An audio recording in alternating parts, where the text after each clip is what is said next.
Pemerintah Provinsi Bali melalui Dinas Pariwisata belum menentukan target kunjungan wisatawan mancanegara pada tahun 2016. Dinas Pariwisata Provinsi Bali masih bekerja sama dengan tim terkait untuk menentukan besaran angka dari target kunjungan wisatawan mancanegara.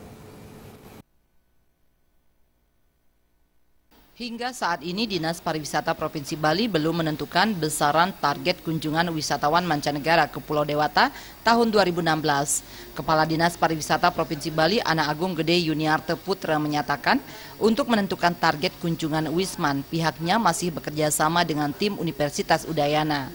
Kemungkinan target dari tim UNUD nanti lebih besar dibandingkan tahun sebelumnya, mengingat dari tingkat kunjungan Wisman pada 2015 yang mencapai 4.1.654. Saya sebetulnya tim UNUD ini belum selesai ya, karena ini baru kemarin kita terakhir di 2015, baru kemarin kita dapatkan datanya yang real.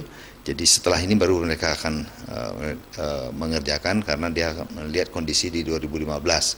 Nah, memang di 2015 kita sudah mencapai target sesuai dengan 4 juta itu, jadi ada kelebihan sekitar 1.654 gitu ya, 1.654. Dan ini sebetulnya bisa dia mencapai lebih dari.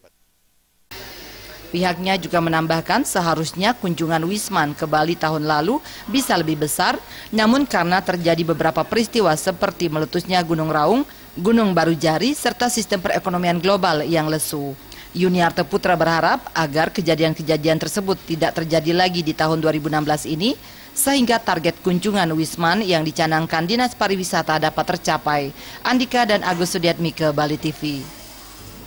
Sementara